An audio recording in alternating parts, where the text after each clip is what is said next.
Isasalang na sa paglilitis ng International Criminal Court si dating Pangulong Rodrigo Duterte. Kasunod dyan ang pagkumpirma ng Pre-Trial Chamber 1 ng ICC sa lahat ng charges laban kay Duterte para po sa kasong Crimes Against Humanity of Murder and Attempted Murder. Batay sa mga iniharap na ebidensya, organisado ang pagpaslang na nagsimula sa Davao City at pinalawig nationwide at itinuturing na mastermind si Duterte.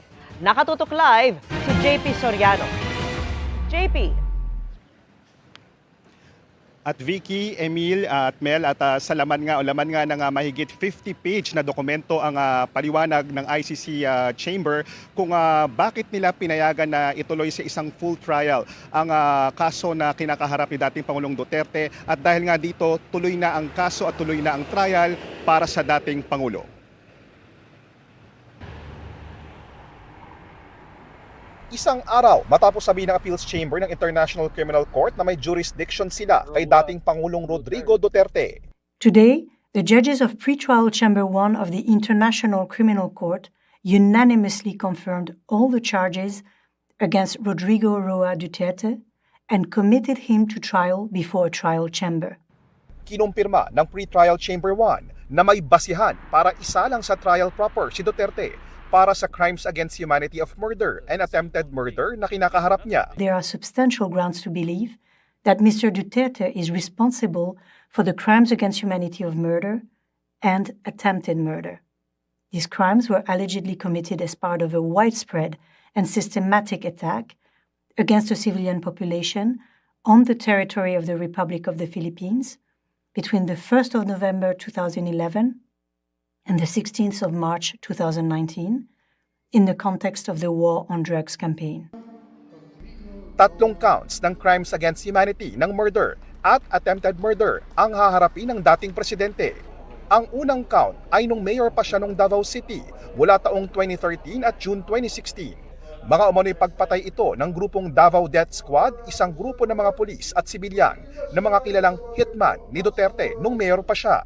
Ang ikalawang count ay mga pagpatay sa mga high-value target mula July 2016 and July 2017, mga panahong presidente na si Duterte. Ang ikatlong count ay yung mga umano'y pagpaslang sa mga local barangay clearance operations o Oplan-Tokhang mula July 2016 hanggang September 2018. Sabi ng korte, organisado ang pagpaslang na nagsimula sa Davao City at pinalawig sa buong bansa noong maupo sa Malacanang si Duterte. Si Duterte raw mismo ang mastermind. The judges based their decision on the evidence and arguments presented by the prosecutor and the defense during the confirmation of charges which took place in February 2026. The judges also considered the submissions of the parties and participants, including participating victims. The defense and the prosecution are not automatically entitled to appeal to this decision, but they can request authorization from the pretrial chamber to do so.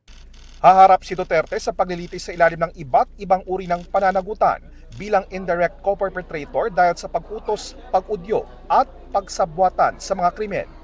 Sa ilalim ng Rome Statute, kailangang humarap si Duterte sa mga pagdinig. Kung sa korte mismo o via video conference, malamang pag-usapan yan sa ICC. 539 na biktima pa rin ang magpaparticipate sa pagdinig.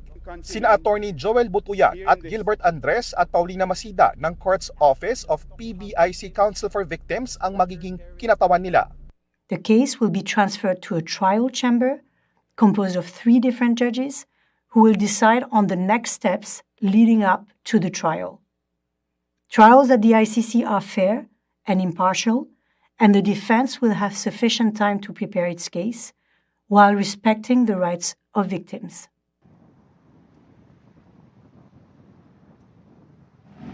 At sa isang pahayag, natutuwa raw ang Office of the Prosecutor sa naging desisyon ng pre-trial chamber. Pinapakita raw nito ang lalim ng investigasyon at malakas na ebidensyang iniharap nila. Mahalagang yugto raw ito sa pagsisikap nila na isulong ang pananagutan para sa mga biktima ng umano'y extrajudicial killing sa Pilipinas noong panahon ng panunungkulan ng dating presidente. At yan muna ang latest, balik muna sa inyo. JP, kasunod ng pagkumpirma ng Pre-Trial Chamber 1 dun sa lahat ng charges laban kay Duterte, kailan kaya posibleng simulan ang paglilitis sa kanya?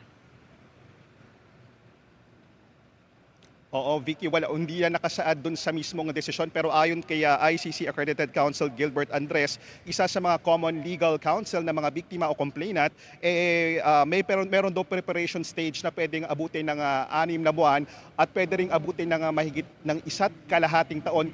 So kung matutupad daw o kung matutuloy daw yan, kung 6 na buwan, pwedeng mag-upisa ang mismong trial ng October ngayong taon o kaya October ng 2027. Vicky. Pwede pa rin bang i-waive ni Duterte ang karapatan niyang humarap sa mga pagdinig?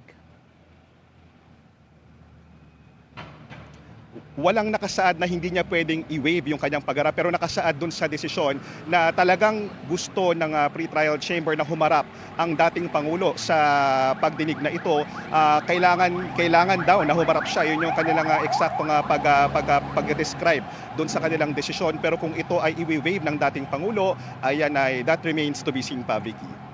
JP, ano naman ang mangyayari dun sa tinawag na co-perpetrators ni Duterte? Posible bang maglabas ng arrest warrant ang ICC sa kanila?